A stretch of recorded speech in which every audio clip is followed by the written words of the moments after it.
ವೆಂಕಟೇಶ ಹೊರೆಯು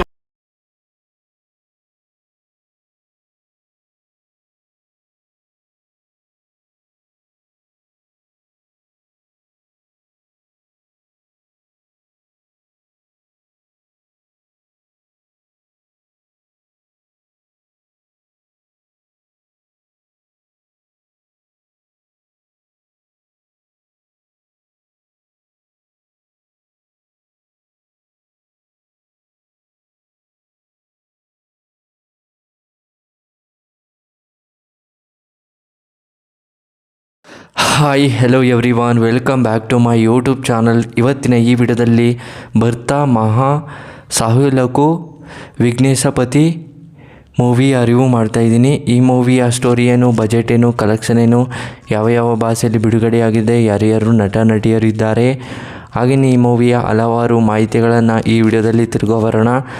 ಅದಕ್ಕೂ ಮುಂಚೆ ನಮ್ಮ ಚಾನಲ್ಗೆ ಸಬ್ಸ್ಕ್ರೈಬ್ ಆಗಿಲ್ಲ ಅಂದರೆ ಸಬ್ಸ್ಕ್ರೈಬ್ ಮಾಡಿಕೊಂಡು ಕೆಳಗಡೆ ಕಾಣ್ತಿರೋ ಬೆಲ್ಲೈಕನ್ನ ಕ್ಲಿಕ್ ಮಾಡಿಕೊಳ್ಳಿ. ಬನ್ನಿ ಗಾಯ್ಸ್, ಇವತ್ತಿನ ವಿಡಿಯೋವನ್ನು ಶುರು ಮಾಡೋಣ.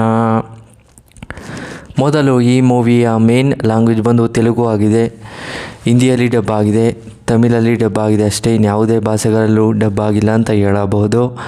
ಹಾಗೆಯೇ ಈ ಮೂವಿಯಲ್ಲಿ ಬಾಕ್ಸ್ ಆಫೀಸ್ ಕಲೆಕ್ಷನ್ ನೋಡಿದ್ರೆ 83 ಕೋಟಿ ಕಲೆಕ್ಷನನ್ನು ಮಾಡಿದೆ. ಬಜೆಟ್ ನೋಡಿದ್ರೆ 26 ಕೋಟಿ ಬಜೆಟನ್ನು ಹಾಕಿದ್ದಾರೆ ಅಂತ ಹೇಳಬಹುದು. ರನ್ನಿಂಗ್ ಟೈಮ್ ಬಂದು 142 ನಿಮಿಷಗಳ ಕಾಲ ಈ ಮೂವಿಯನ್ನು ತುಂಬ ಅದ್ಭುತವಾಗಿ ಕೊಟ್ಟಿದ್ದಾರೆ. ಜನವರಿ 13, 2026ರಲ್ಲಿ ಬಿಡುಗಡೆಯಾಗಿರುವಂತಹ ಸಿನಿಮಾವಾಗಿದೆ ಅಂತ ಹೇಳಬಹುದು. ಹಾಗೆಯೇ ಈ ಮೂವಿಯ ಡೈರೆಕ್ಟರ್ ಬೈ ಕಿಶೋರ್. ಹಾಗೆಯೇ ಈ ಮೂವಿಯಲ್ಲಿ ಯಾರ್ಯಾರು ನಟ ನಟಿಯರು ಇದ್ದಾರೆ ಅನ್ನೋದನ್ನು ನೋಡಿದ್ರೆ ಮೊದಲು ರವಿ ತೇಜಸ್, ಅಶ್ವಿಕಾ, ಡಿಂಪಲ್, ಆಹಯಾವತಿ, ಪ್ರಶಾಂತ್, ಇನ್ನೂ ಹಲವಾರು ಆ್ಯಕ್ಟರ್ಸ್ಗಳು ನಟನೆ ಮಾಡಿದ್ದಾರೆ ಅಂತ ಹೇಳಬಹುದು.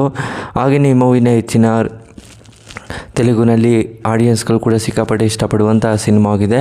ಹಾಗೆಯೇ ಈ ಮೂವಿಗೆ ಹಲವಾರು ಕಡೆಯಿಂದ ರೆಸ್ಪಾನ್ಸ್ ಕೂಡ ಸಿಕ್ಕಿರುವಂಥ ಸಿನಿಮಾವಾಗಿದೆ ಅಂತ ಹೇಳಬಹುದು. ಹಾಗೆಯೇ ಈ ಮೂವಿಯಲ್ಲಿ ಹೆಚ್ಚಿನ ರಿವ್ಯೂಸ್ ಕೂಡ ಕೊಟ್ಟಿದ್ದಾರೆ. ತೆಲುಗಿನಲ್ಲಿ ಆಡಿಯನ್ಸ್ಗಳು ಕೂಡ ಸಿಕ್ಕಾಪಟ್ಟೆ ಇಷ್ಟಪಡುವಂಥ ಸಿನಿಮಾವಾಗಿದೆ ಅಂತ ಹೇಳಬಹುದು. ರವಿ ತೇಜ್ ಅವರು ಹೀರೋ ಕ್ಯಾರೆಕ್ಟರ್ನ ಪ್ಲೇ ಮಾಡಿದ್ದು ತುಂಬ ಅದ್ಭುತವಾಗಿ ನಟನೆ ಮಾಡಿದ್ದಾರೆ. ಹೀರೋ ಕ್ಯಾರೆಕ್ಟರ್ನ ಅಲ್ಲಿ ತೆಲುಗಿನಲ್ಲಿ ಆಡಿಯನ್ಸ್ಗಳು ಕೂಡ ಸಿಕ್ಕಾಪಟ್ಟೆ ಇಷ್ಟಪಡುವಂಥ ಸಿನಿಮಾವಾಗಿದೆ. ಹಾಗೆಯೇ ಈ ಮೂವಿಯ ಒಂದನೇ ಸ್ಟೋರಿ ಹೇಳಿದ್ರೆ, ತೇಜಸ್ ಅನ್ನೋ ವ್ಯಕ್ತಿ ಇರ್ತಾರೆ. ತೇಜಸ್ಗೆ ಅವರಿಗೆ ತಂದೆ ತಾಯಿ ಇರ್ತಾರೆ.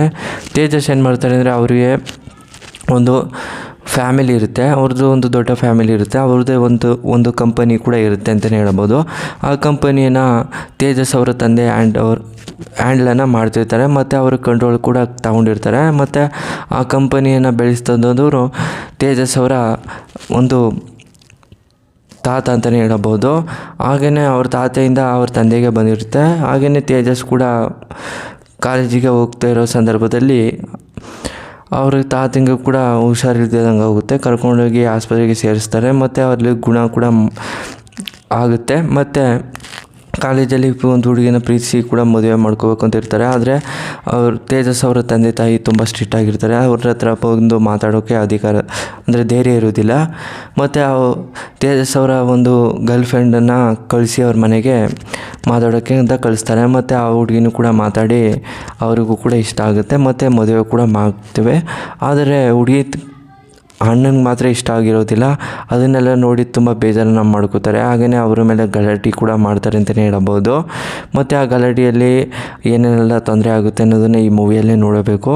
ಹಾಗೆಯೇ ಈ ಮೂವಿ ಅಂತೂ ತುಂಬ ಅದ್ಭುತವಾಗಿ ಕೊಟ್ಟಿದ್ದಾರೆ. ಫ್ಯಾಕ್ಟ್ಗಳಾಗಿರ್ಬೋದು, ರಿವ್ಯೂಸ್ಗಳಾಗಿರ್ಬೋದು, ಎಲ್ಲನೂ ಕೂಡ ಅದ್ಭುತವಾಗಿ ಕೊಟ್ಟಿದ್ದಾರೆ. ನನಗಂತೂ ತುಂಬ ಇಷ್ಟ ಆಯಿತು. ನಿಮ್ಗೆ ಇಷ್ಟವಾದರೆ ಲೈಕ್ ಮಾಡಿ, ಶೇರ್ ಮಾಡಿ, ಥ್ಯಾಂಕ್ಸ್ ಫಾರ್ ವಾಚಿಂಗ್.